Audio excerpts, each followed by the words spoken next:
If you can't keep your eyes on the screen for a while, listen to our podcast on the go, in your car, at the supermart, while waiting for your coffee to be ready, or taking your dog for a walk. So D2C, it's obviously I will primarily feel it's a great way to do it. But apart from it, last year it has been really tough for all of us in terms of the ad spends and all. So we can see that Facebook and Google's have been the only one who's making money out of this. Between 2003 and 2010, say for instance, when the market boomed, HUL did practically nothing. But over the last 10 years, the stock has moved almost 10 times. So whatever company you look at, Britannia as well, for instance, in the last 7-8 years, has moved around 700% or 7 times. Folks, welcome to a brand new episode of the Ideas Project, a limited series by Smallcase. I'm your host Anupam Gupta, and today we are joined by two guests, Priyank Shah and Mangalam Maloo. Priyank is the founder of Beardo and of Renee Cosmetics, one of India's biggest men's grooming product brands, and Mangalam is an accomplished assistant editor and anchor at CNBC TV 18. Priyank has helped Beardo reach a very strong place in the marketplace where it is widely recognized. Their products are considered to be some of the best in the category, and in 2020 they got acquired by Marico, allowing them to scale up further in multiple avenues. At CNBC TV 18, Mangalam covers all things consumer, FMCG, retail, QSRs, building products, and the logistics sector. All of this makes both of them, Priyank and Mangalam, the perfect folks to get on this episode, where I want to talk about how D2C businesses are giving competition to huge FMCG giants and where we will see these markets going in the near future. Welcome to the show, Priyank, and welcome to the show, Mangalam. How are you guys doing here? Doing well, thank you, Anupam. It's fun to be speaking to you and Priyank as well. Good to meet you. Likewise, guys. Thanks, Anupam, for having us, and obviously a great co-star to have with. Well, not a co-star, I would say. Yeah, I'm just a sideshow. You're the star here because we've been tracking Beardo from its pre-Marico days, and ever since it's been acquired by Marico, what a different trajectory it's been on. I think this year itself they have a huge target for it. Super. Actually, when we see that what we've been doing with Beardo and now when it's been with Marico, it's been doing super wonderful, and that was the overall scenario for why this M&A at first place, because we being prematures or amateurs at a level, we came up with an idea and we knew that we can scale it to a level. But whenever you want to grow, it is very important to believe in the people who have done it already, and who better than Marico. Mr. Harsh himself and plus the team that they have, it was super wonderful to work with them. The only thing I can say is that while I can admire your business from the outside, unfortunately I can't use any of your products because I don't have a beard. I think we do have a lot of list of products like grooming. We do have hip waxes, face washes and gels, and all of that makes a complete men's grooming brand. Beard obviously was the pain point that we wanted to jump up with, because just did not wanted to have a face wash brand or a shampoo brand, my face wash is better than yours and all of it. That was not the game. We wanted to identify the problem, and that was beard, and what macho than a beard is what we identified. And then moving forward, we went with the Beardo as a brand name, and then established as a whole men's grooming brand. Fantastic, folks. That is a background to Beardo. Priyank, let's start with you. What do you think of the new D2C businesses that are coming up that have learned how to capitalize on the power of the internet? So internet, what we feel, is the powerful tool to educate. I will not directly jump up to sales. I would like to understand, or maybe like to explain this, that internet has been a super powerful tool for all of us in terms of D2C businesses, which have helped us to evaluate and explain what we are in terms of the overall genre. Say for instance, traditional businesses versus D2C businesses. It was so tough. If you go 10 years back, it was so tough to even educate your customers. There were only few ideas. Either you can go do TV, either you can do billboards, or you can do in cinema ads. That were the only forms of advertisements. Now when you jump to 2020, 22, all of this 4-5 years have been really great in terms of campaigning, educating. If I have an idea, I can come up with a very beautiful way of explaining to my set of consumers in a very limited time frame, and I can map and evaluate it. Say for instance, I did a campaign on TV or maybe on any TV ads or anything. I'll not be able to monitor what kind of sales is it fetching, or maybe how many eyeballs did I get. Yes, there is a ballpark figure of understanding ke itna TRP, this and that. Say for instance, you cannot directly map what are the kind of eyeballs you got. when we jump to internet, you can directly understand that this is the kind of eyeballs that you've gotten from this particular campaign. A beautiful part of it is which we call to action. In D2C brands, there is a beautiful term called call to action, wherein you can directly measure that this campaign has given you this kind of sales and this kind of visibility, which traditionally was not available. So I feel that it has empowered a lot many things. Sure. Lately, in terms of categories, have expanded a lot. Initially, finding a transport was a tough task. After all these new age brands, finding a transportation, a commute has been easy. Finding stay have been easy. Payment methods have been easy. So I would feel that it's a very powerful tool. Okay, if we look at the investment side of the business now, how has D2C as a sector been? Yeah. Okay, in terms of investment opportunities so far, and do you think how this is going to change going forward? So D2C, it's obviously, I will primarily feel it's a great way to do it. But apart from it, last year it has been really tough for all of us in terms of the ad spends and all. So we can see that Facebook and Google's have been the only one who's making money out of this. But also on the brighter side of it, they can give you direct consumers, which traditionally is not possible. So in terms of your investment opportunities in this kind of businesses, and it's true to be good having a D2C brand rather than just having a traditional form of businesses, wherein you can get a reach, like you can reach out to your consumers directly in a way wherein, say you have a product idea. You only have a very niche category of consumer that you want to tap, which is practically possible with this segment, which is not practically possible with any traditional methods. So I feel it's a very good investment opportunity. Sure. On the other side of it, if we try and understand that the level of spends that you are doing on D2C versus traditional methods, D2C is going to be more fruitful.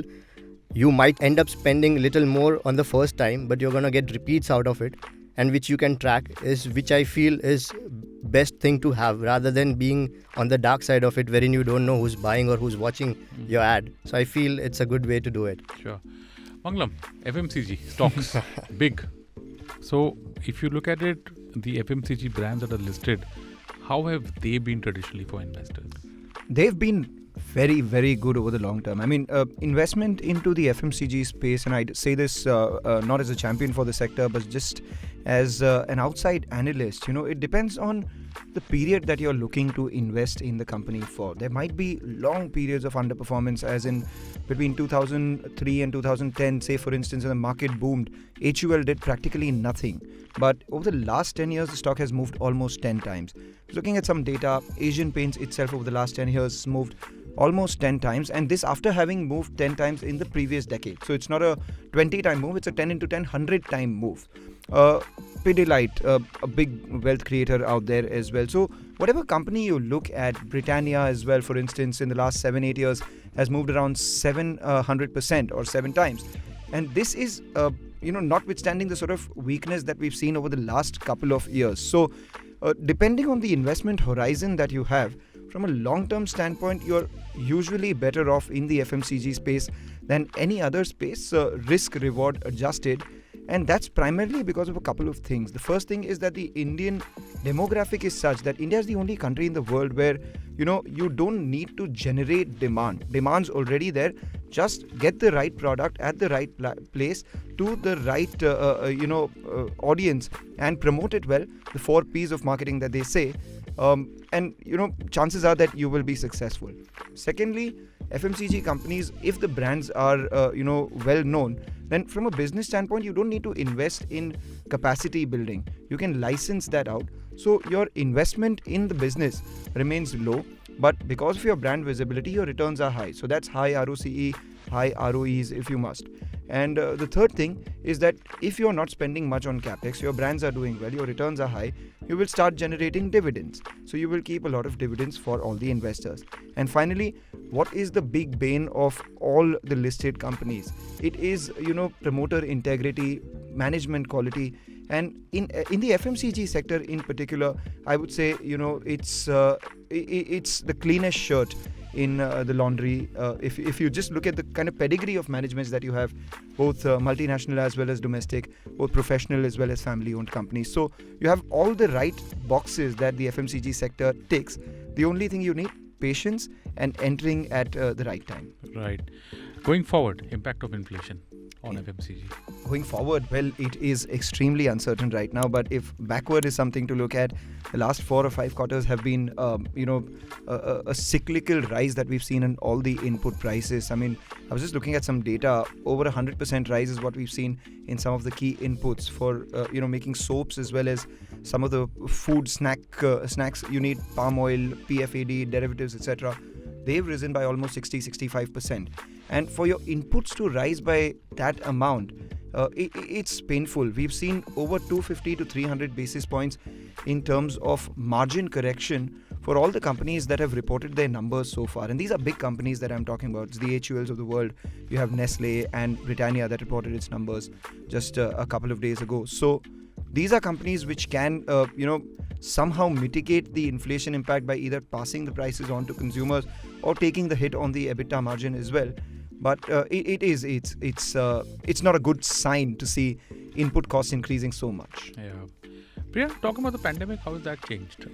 The focus of FMCG towards D2C. I think the cost of doing business for all of these giants is super high. When we talk about distribution channel, also we talk about from production module to having the product on shelf. There's a lot of other costs that a traditional FMCG company has to derive to at least reach out to a consumer, which is too expensive for them. Where in D2C, it is directly going to the consumers. You cut down on a lot of costs. You don't have to maybe give your margins to distributors, to your retailers. There is no other cost which is associated to sell the product. So a lot of company do feel that now it is the correct way of doing it. Yes, vis-a-vis there are a lot of other expenses to also reach out to the consumers, because to finding a right set of consumer is also tough, which takes a lot of efforts, campaigning, marketing, branding, all of it. But in and all, what I feel is that post-pandemic, because of cost cutting, obviously these are the primary cost cutting ways of maybe having the retailers out of the bucket who are not doing much volume, maybe distributors or the regions who are not doing volumes. The fundamental is same. Everyone wants to reach out to the consumer directly, but when you can do it via D2C, then why to have a traditional measure of doing it? So I feel that a lot of giants have turned up with this kind of module because it helps them to reach out to the correct set of audience with correct amount of money spent. So that is how I see. Same question to you, Mangalam. Why are we seeing a shift towards D2C by the FMCG brands? The way to look at it is, that D2C is basically nothing but a microcosm of the way the world has been. At every point in time of the world's evolution, participants, human beings have tried to eliminate the middle element. And I'm not saying the middleman, the middle woman, the middle element itself. So the internet is the biggest example of that. You eliminate distance, you eliminate time, you eliminate the need for physical space. And D2C is just a logical extension towards that. Every time why is it that if I have to buy a product, I have to go ahead and wait for the entire distribution channel for the product to be available in stores for me? Why is it that I have to look for a big institution, a brand, to go ahead and do the consumer survey, and basis their research, etc., they launch a product that may be required for me? What the internet does actually is it consolidates the market in a way that long tail products, or products which are for a very niche group of people, the niche group of people come together in a consolidated way, and that makes sense for the product to sell on the internet. Let me give this to you as an example. There would not be more than 100-150 people, this is just an example, in a particular area which would want a specific product for a very niche purpose, say beard grooming. You won't find more than 100-200 people in a building block. So it won't make sense for a chemist to store niche products in their shop. But if you just look at it from an internet standpoint, all of them come together. There could be 100 people in a particular building. There could be 100 people in a building, say 10 kilometers away. There could be another 100 people in a city, say 100 kilometers away. So all of them will consolidate and come together on the internet, and that makes doing business viable. And that's why D2C as a concept was, thought of, if you think of it like that. And that's why it's seen the success that it has. Okay, so I have a question for both of you. Mangalam, since you're there, I'll start with you. What advantages do these new age brands have as compared to the FMCG giants? Just picking up from your previous answer. The biggest advantage is that they are faster to the market than the FMCG giants. Secondly, they can get into long tail products. Long tail products are extremely niche products which could do, say 5 crore revenue, 10 crore revenue, 15 crore revenue, which in the larger scheme of things for an FMCG company which does 100,000 crore revenue will, not even look at it. They'll say, okay, the market's too small for us to actually put our minds to it. Once the proof of concept is made by these brands, only then will we go ahead. That is when it makes sense for us to invest behind a certain category. So that is the biggest advantage. The second one that D2C players have against the FMCG guys is that they speak directly to the consumer. The FMCG has, the traditional FMCG companies have to speak to multiple stakeholders. You have to speak to the distributor, you have to speak to the wholesaler, you have to speak to the end retailer and give them margins, and then eventually speak to the consumer. So the direct consumer connect that you want to establish does not happen in a way that a D2C company can do. The third most important thing that the internet has done is that, in the world of Web 1, you had the companies speak to the consumers, and that was one-way communication. In Web 2.0, you had companies speak to consumers, companies reply back to consumers on all the social media platforms, etc. And now the world that we're moving into, the opportunity lies in consumers of a certain product building communities within themselves. And that itself becomes a large independent entity where you can then go into the why of a brand rather than a what of a brand. So once they buy why of a brand, they'll go ahead and buy whatever of that brand. Interesting. Priyank, same question to you. What advantages do the new age companies So have I do look at that two ways. So one is the appetite to experiment. So all these new age D2C brands have a lot of appetite to experiment on a lot of many things when it comes to a product offering or a service offering. They do not have anything to lose out on at this point of time. So they'll try and work out with a way which is trying to resolve a lot many problems. So they'll reverse engineer it, work in with a way wherein they'll figure out a problem and then they'll provide a solution. So that's how this all D2C brands have been working on to get on their products on, get on consumers on board. So that's how they've been working, and which is the established brand cannot do it, because they will come with a lot of data understanding. They'll want to understand the past records and how the overall trend line have been, and then they'll want to jump up in a service or a product offering, which is very good, or maybe it serves sometime well for the D2C brands, or would be a success or a failure, cannot comment. But that's how part A of it has been. Part 2 is cost of failure. There is nothing to lose for all these new age brands or maybe D2C brands. I'm not going to lose out on anything. I can keep on experimenting. I can try on offering new products. I can understand my consumer well, and then I can come up with an offering which I do not have to work out much. I can keep on trying and trying and trying. Wherein all these other huge giants are going to come up with a lot of other data. So what I feel is that all these D2C brands are futuristic, wherein the giants are based out on the past data. So if you want to grow, think out of the box. It's obviously well to see the future about it, rather than what's happened in the past is in the past. You cannot see the records, scratch the records and try and come up with a product, because it was for past. Today, if you want to grow, I think understanding the future is what these guys have scratched the surface and got that one good factor for them, that okay, let's understand what's been needed in the future, let's work on it. We might fail, obviously the risk of what we say failure is high there, but that's okay.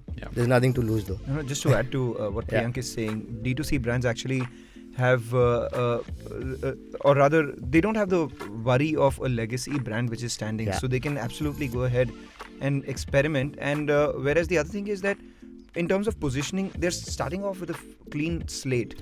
So they can create whatever they want to, as against say an HUL wanting to cater to an extremely niche, very premium sort of customer, there will be some sort of legacy costs and legacy notions behind them for them to go ahead. Sure, Mangalam. Can D2C brands ease the burden of the consumer, and if so, how? Depends on what the burden is, because if you're talking about the burden of going to a store, looking for a product, scrummaging through shelves and then waiting at queues, yes, it can most definitely ease the burden. If the burden that you're talking about is catering specifically to that very need that you have, then most definitely it can ease, because not every company has everything that you need. And if you're talking about the burden of the product being of great quality, well, or the concern about quality, a lot of the D2C brands actually do focus on clean labels, good quality ingredients, and that's how they build the communities around them. So those are the burdens that D2C brands can ease for the customers. What is it that they can't ease, and what is it that legacy players have? One, the cost efficiencies. So it will be difficult for a not getting into it does not mean that I'm not casting any aspersion on a brand. So it's difficult for Mama Earth to supply at a price in which HUL sells. Sure. True.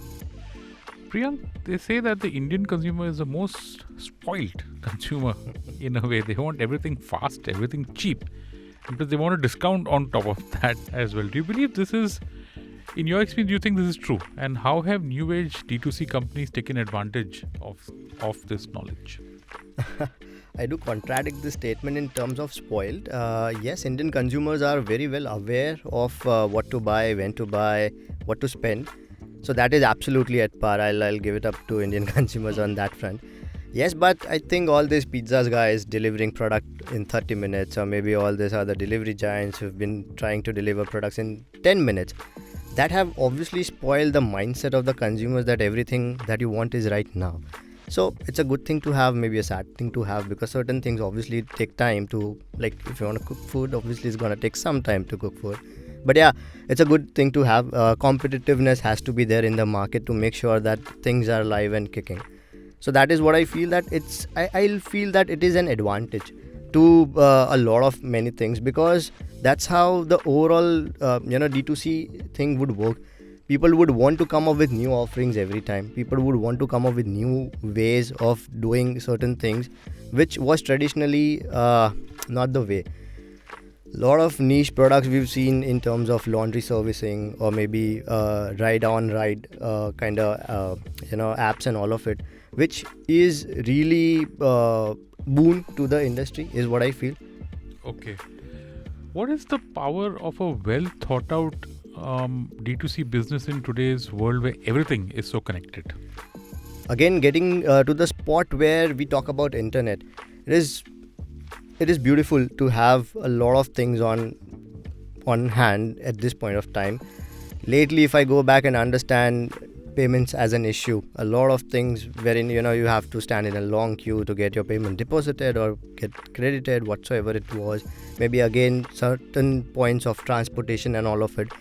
So the Indian consumers, there was a lot of opportunity, is what we feel in India. It is because still the surface have not been scratched. So if you talk about any other areas of development, it is much needed that internet can go deep and come up with a lot of solutions which would make life easy. You can see on that front that whenever we are talking about making or giving up some services which would make life easy, that is at par going to be acceptable from all of these other people. Like Jio coming up with their module and maybe reaching out to 400 plus million Indian consumers is really well. The service offering would be anything, though it would be just internet or just anything other else. But it is good. Like if you even try and work out on the entertainment front of it, a lot of things have been developed really well. A lot of content have been really easy for an Indian consumer to watch. Again, in terms of the services, if you talk about your transport services, your payment banking services, or product offering as a services, it's absolutely boon to Indian consumers. Okay, so I have a question again for both of you. Priyank, I'll start with you. How can D2C businesses in this FMCG space specifically How can these brands make sure that they continue growing and not stagnate or hit a ceiling?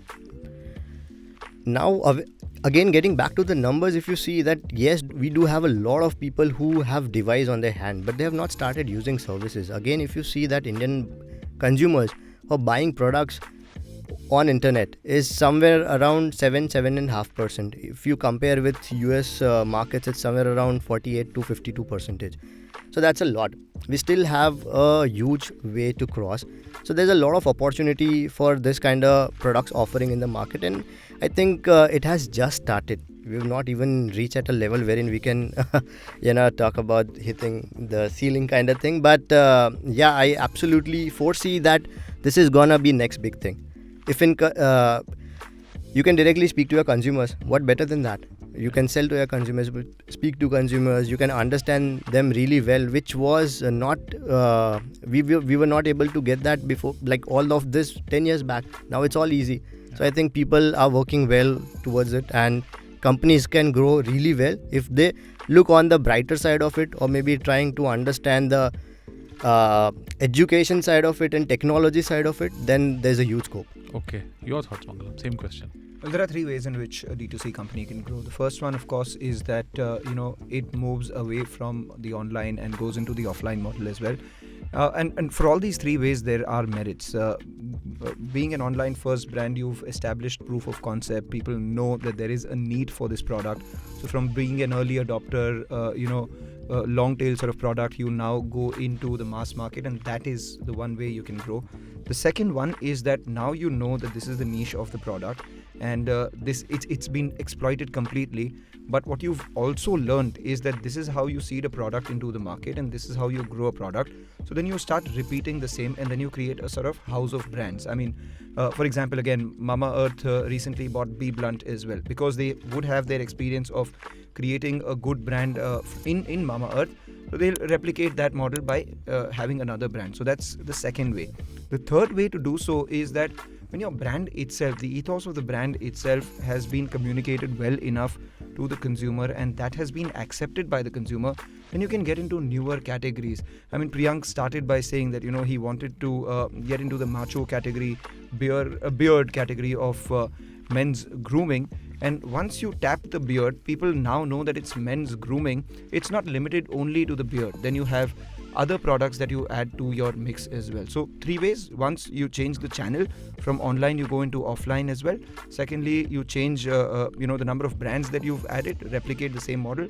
And the third one is you add new categories. So those are the ways you can mitigate this growth ceiling, so to say.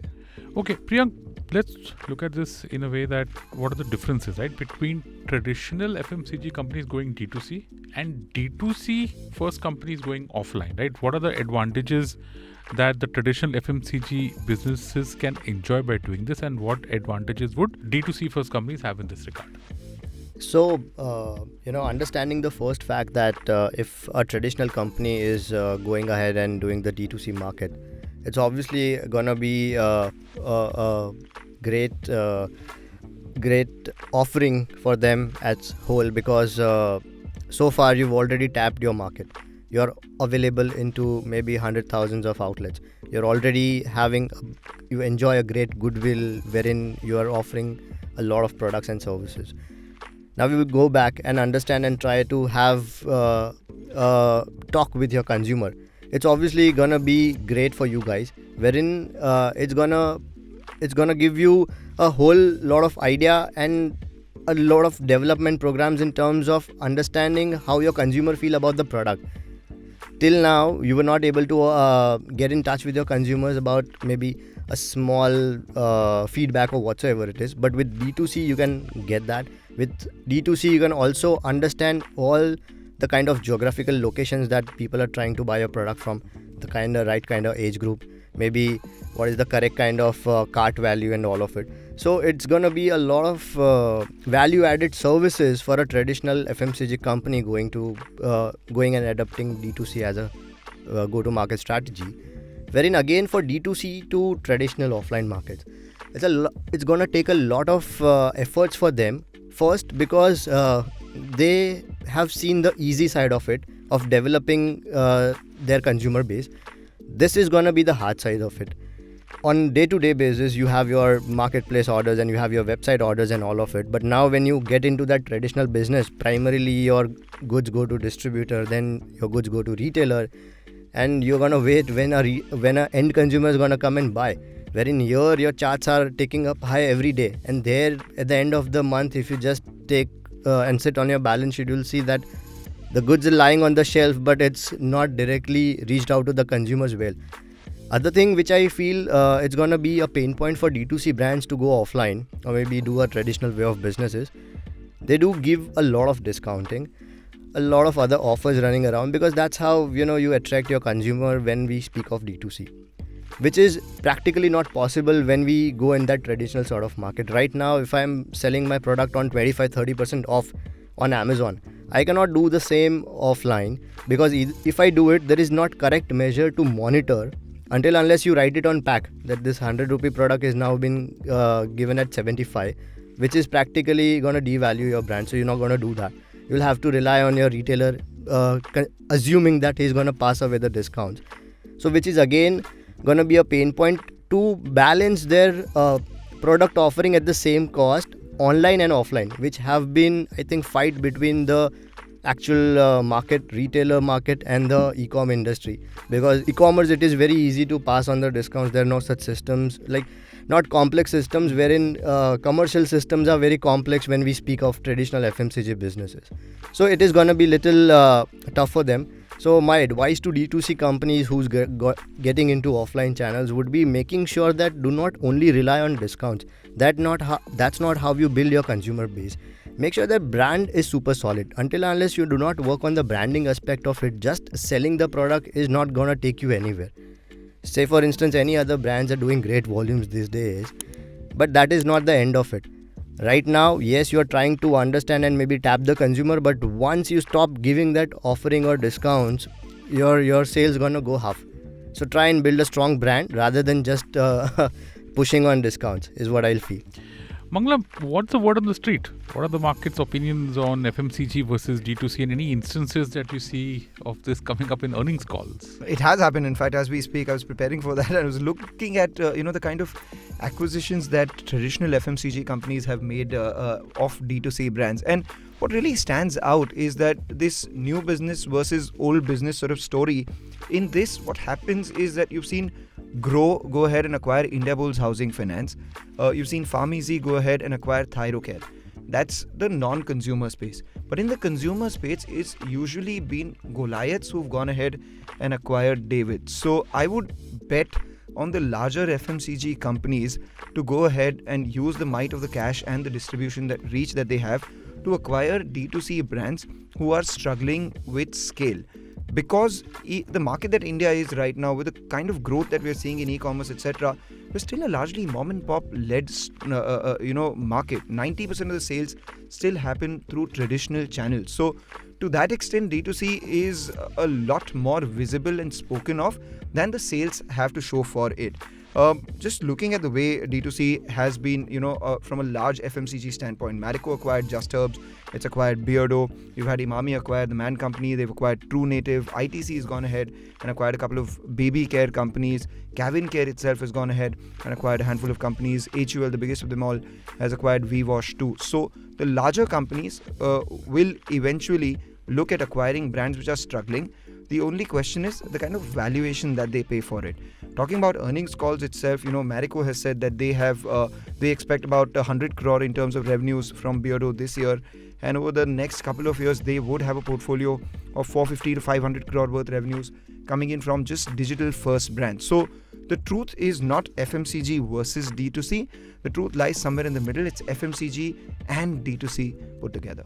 Let's look at the same thing from the investment angle, right? What factors should one keep in mind when thinking of investing in the FMCG space and D2C space? Investing in the FMCG space, you just have to look at one thing: the valuations at which you're getting, the size of the opportunity, and the company's prospects in that overall scheme of things. You buy a leader, you buy number two who's growing fast, have any of the fundamentals changed, and over the last few years what we've seen is the easiest thing to bet on in an FMCG company is if there is a leadership change. We've seen that with Pratik Pota entering Jubilant Food, leaving Jubilant Food as well. Thereafter, you've had a couple of new, Varun Berry joining Britannia, Sudhir Sidapati joining Godrej Consumer. So a management change is an important thing you have to watch out for in the FMCG space.